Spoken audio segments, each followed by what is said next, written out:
السلام عليكم ورحمة الله وبركاته. أعوذ بالله من الشيطان الرجيم. بسم الله الرحمن الرحيم. يا أيها المزمل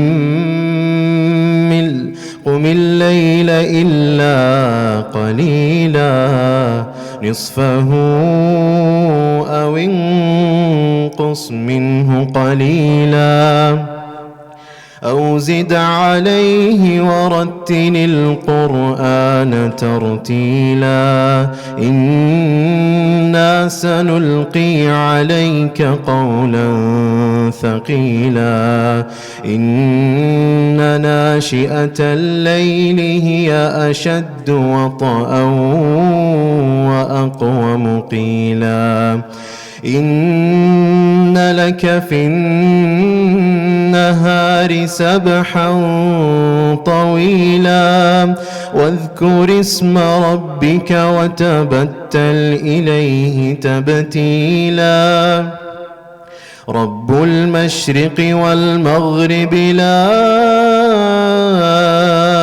إله إلا هو فاتخذه وكيلا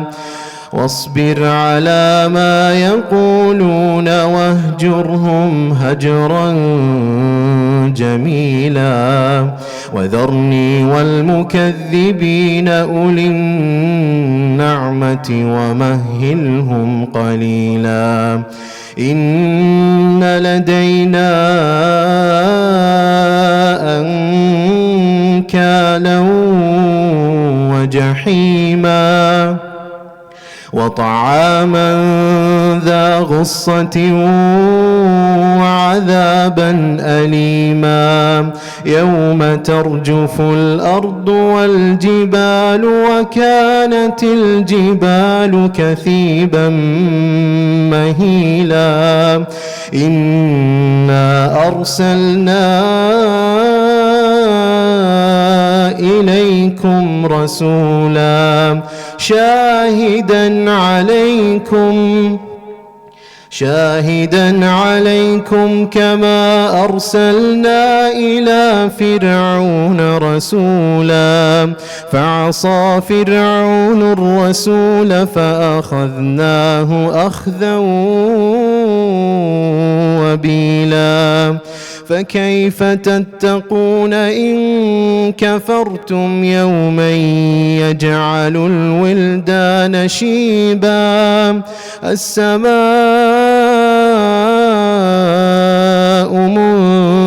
منفطر به كان وعده مفعولا إن هذه تذكرة فمن شاء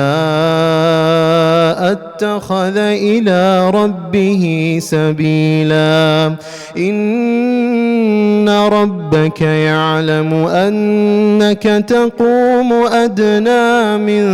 ثلثي الليل ونصفه وثلثه وطائفة من الذين معك والله يقدر الليل والنهار علم أن لن تحصوه فتاب عليكم فاقرؤوا ما تيسر من القرآن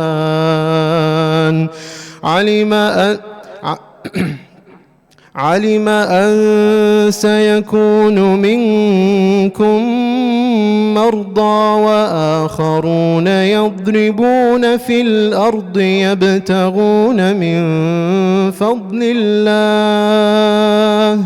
وآخرون يقاتلون في سبيل الله فاقرؤوا ما تيسر منه وأقيموا الصلاة وآتوا الزكاة وأقرضوا الله قرضا حسنا وما تقدموا لأنفسكم من خير تجدوه عند الله هو خيرا وأعظم أجرا واستغفروا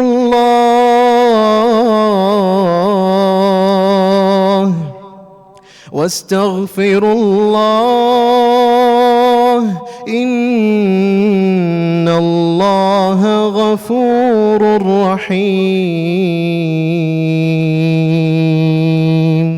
صدق الله العظيم.